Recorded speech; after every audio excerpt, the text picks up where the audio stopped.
मुसव्विर पाकिस्तान अल्लामा मोहम्मद इकबाल ने कहा था, ज़माने के अंदाज बदले गए, खिरत को गुलामी से आज़ाद कर, जवानों को पीरों का उस्ताद कर। पुरानी सियासत गरी ख्वार है, ज़मीं मीरो सुल्तान से बेजार है।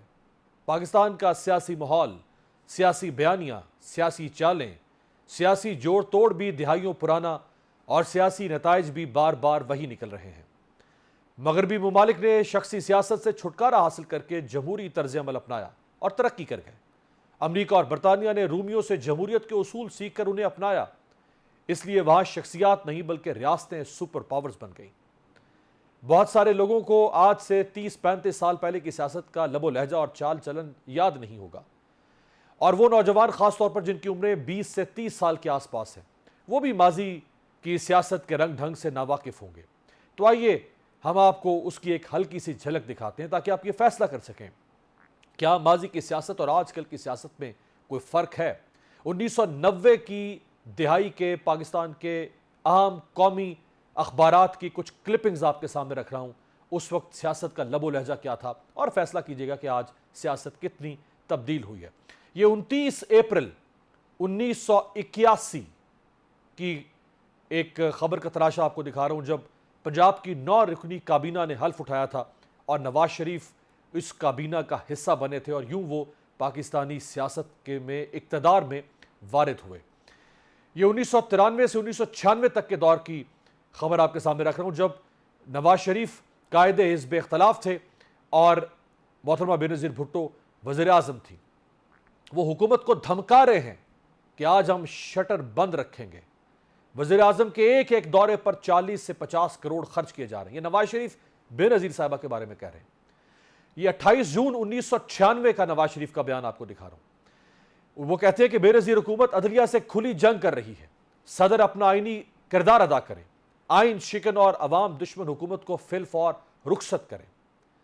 यह भी 90 की दिहाई की खबर का तराशा। नवाज शरीफ कह रहे हैं कि बेनज़ीर भुट्टो की तरफ से सरे में जायदाद की खरीदारी की खबर उस वक्त शाया हुई जब वो वज़ीर आज़म हैं, जिससे दुनिया भर में पाकिस्तान का वकार मजरूह हुआ। वज़ीर आज़म बेनज़ीर भुट्टो इल्ज़ाम के खिलाफ या तो अदालत जाएं या इल्ज़ाम तस्लीम करके मुस्ताफ़ी हो जाएं।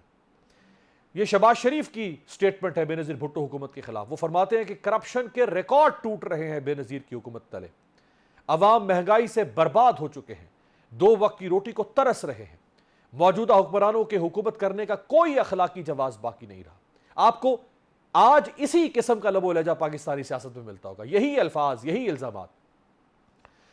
कौमी असम्बली में कायदे हिज़्ब इख्तिलाफ मियां नवाज शरीफ ने फरमाया था उस वक्त के बेनज़ीर ने लंदन में अजीम शान जागीर खरीदी। यह रकम कहां से आई, कौम को बताया जाए।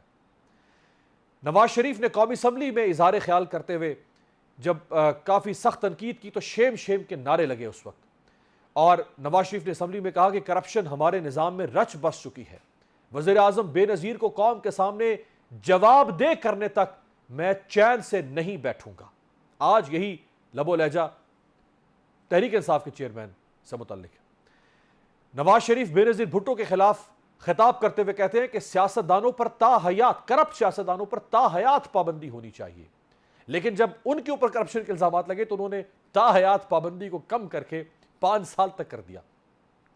29 मई 1988 को जब जनरल ज़िया ने जुनेजो हुकूमत को बरतरफ करके इलेक्शन कराने का ऐलान किया, उस वक्त जुनेजो पाकिस्तान मुस्लिम लीग के सदर जबकि नवाज शरीफ पंजाब के वज़ीर आला थे। जुनेजो ने अपनी बरतरफी को अदालत में चैलेंज करने का ऐलान किया, लेकिन नवाज शरीफ ने उनका साथ देने के बजाय फ़िदा मोहम्मद खान के जरिए मुस्लिम लीग का अलहदा धड़ा बनाने का ऐलान किया और खुद उस धड़े में शामिल हो गए, और उसी धड़े ने फ़िदा मोहम्मद खान को मुस्लिम लीग का सदर नामजद कर दिया। यह भी नवाज शरीफ साहब की सियासत रही है।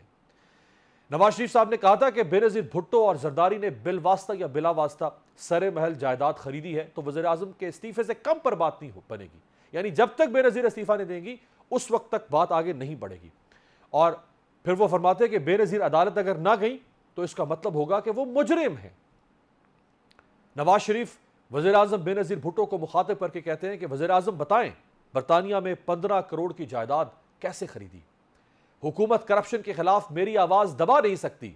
नवाज शरीफ फरमाते हैं कि बेनज़ीर हुकूमत की पॉलिसियों की वजह से मईशत तबाही के दहाने पर पहुंच गई और उन्होंने हुकूमत के खिलाफ मुल्क गिर हड़ताल की कॉल दे दी। आज इनके खिलाफ कोई लॉन्ग मार्च करे या एहतजाज करें तो ये कहते हैं कि मईशत तबाह हो गई हमारे खिलाफ लॉन्ग मार्च करने से या एहतजाज से। लेकिन ये मोहतरमा के ज़माने में मुल्क गिर हड़ताल और शटर डाउन हड़ताल किया करते थे। नवाज शरीफ कहते हैं कि मुस्लिम लीग जमात इस्लामी के साथ मिलकर गली कूचों में बेनज़ीर हुकूमत के खिलाफ जिद्दोजहद करेगी।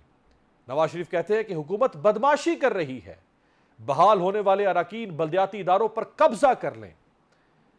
क्या इदारों पर कब्जा करना उस वक्त जायज़ था और आज नवाज शरीफ साहब का मौक़िफ़ क्या है? मियाँ साहब फरमाते हैं कि हर फर्द बेनज़ीर हुकूमत की करप्शन से तंग आ चुका है और लोग जिद्दोजहद में हमारे साथ खड़े हैं। नवाज शरीफ कहते हैं कि सरे महल बेनज़ीर से वापस लेकर गरीबों का मुकद्दर संवारूंगा। ये बात वो जरदारी साहब के बारे में भी कहते रहे और मिसाके जमहूरियत करने के बाद भी कहते रहे, उस वक्त तक जब तक 2018 में दोनों जमातें इलेक्शन हारी नहीं। और नवाज शरीफ कहते हैं कि कौम का इम्तिहान है कब मैदान में निकलती है, वरना हुक्मरान सब लूट कर ले जाएंगे। यानी नवाज शरीफ लोगों को खड़ा कर रहे थे उस वक्त, बेनज़ीर साहबा की हुकूमत के खिलाफ बाहर निकालना चाहते थे। कैसे पाकिस्तानी सियासत में तब्दीली आएगी, कब ये रविश तब्दील